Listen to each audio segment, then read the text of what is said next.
este momento nos enlazamos con Juanita Gubertos. Juanita Gubertos es la directora de la División de las Américas de Human Rights Watch, a quien de antemano le agradecemos mucho abrir su agenda y permitirnos invitarla para comentar con la audiencia de Grupo Fórmula una nota que nos llamó mucho la atención por el tono en el que fue expresada precisamente por Human Rights Watch. Antes que nada, Juanita, gracias y muy buenas tardes.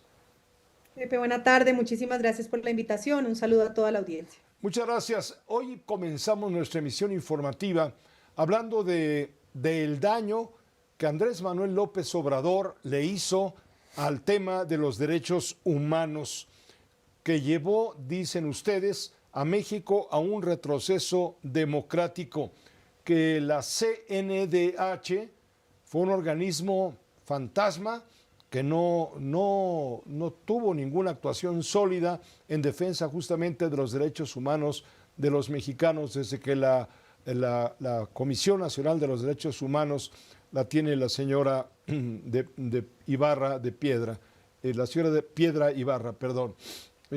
¿Por qué es tan grave? ¿Qué tan grave es la situación en México en esta materia?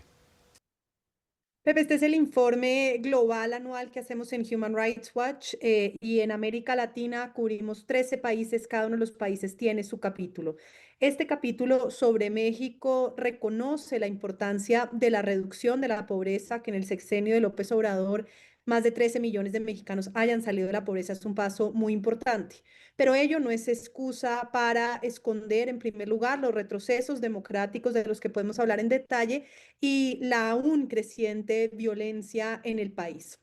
Déjeme empezar justamente por este primer punto. De alguna manera, lo que muestra el informe es que muchas de estas instituciones que han sido bastión de la democracia mexicana vienen bajo ataque.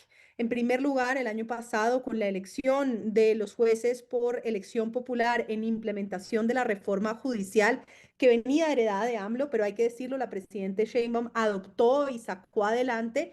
Pues en la práctica lo que significó esta elección fue la cooptación total por parte de Morena como partido de gobierno del Poder Judicial. Si bien el Poder Judicial estaba lejos de ser perfecto, en la práctica, la manera en la cual se establecieron las comisiones de postulación, la manera en la cual luego se llevó a cabo la elección, el control hoy de Morena de toda esta mitad del Poder Judicial que se renovó, pues es casi total, eliminando cualquier atisbo de independencia.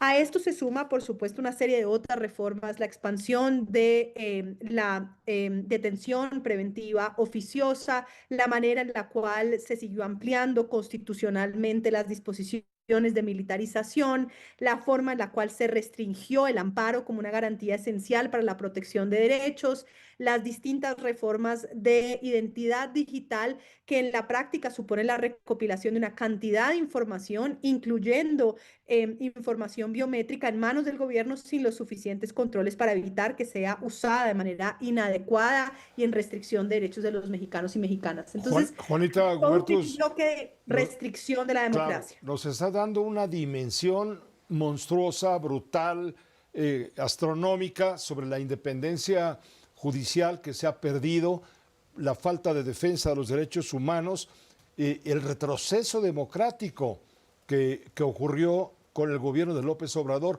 Antes de López Obrador, el gobierno de Peña Nieto tuvo este pésimo comportamiento, los gobiernos panistas de Fox y de Calderón.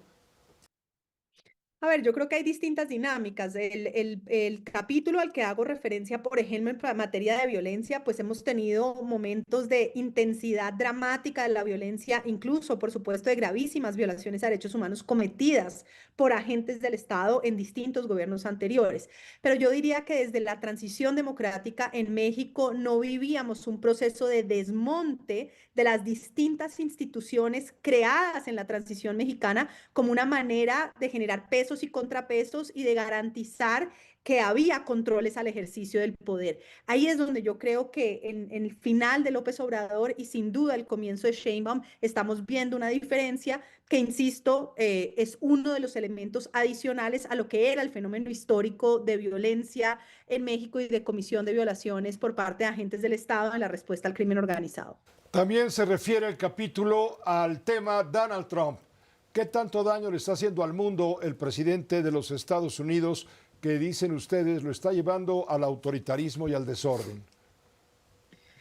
Justamente lo ponemos en el centro, estamos convencidos de que la influencia de Trump en América Latina ha sido francamente nefasta, no solamente porque quien era en teoría el país que defendía, así fuera con diferencias, así fuera con dobles estándares, un sistema basado en reglas, un sistema basado en los derechos humanos, era Estados Unidos. Y hoy no solamente no los defiende, sino que está atacando de manera frontal ese sistema basado en reglas, ese sistema de derechos humanos.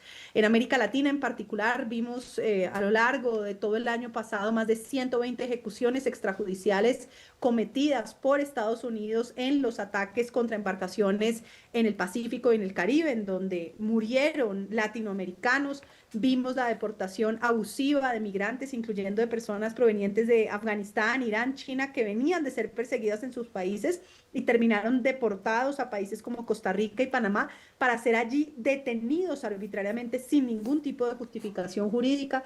Vimos, por supuesto, la deportación de venezolanos, muchos de quienes también habían sido perseguidos por el régimen de Nicolás Maduro, para terminar siendo torturados sistemáticamente en una cárcel de máxima seguridad en El Salvador.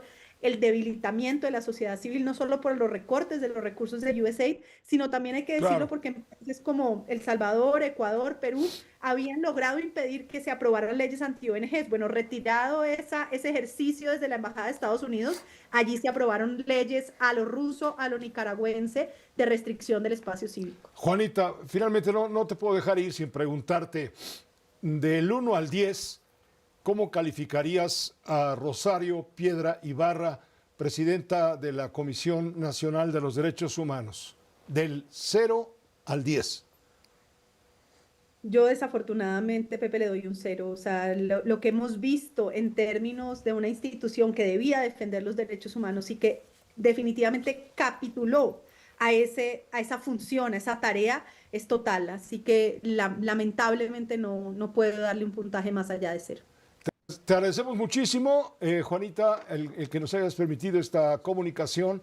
Esperemos no sea la última vez. Y cuando haya que hablar de estos temas que son pero tan delicados y estratégicos, que estés muy bien, Juanita. Muchísimas gracias por la invitación. Gracias a ti. Hasta luego. Muy buenas tardes, ya casi noches. Juanita Gubertus.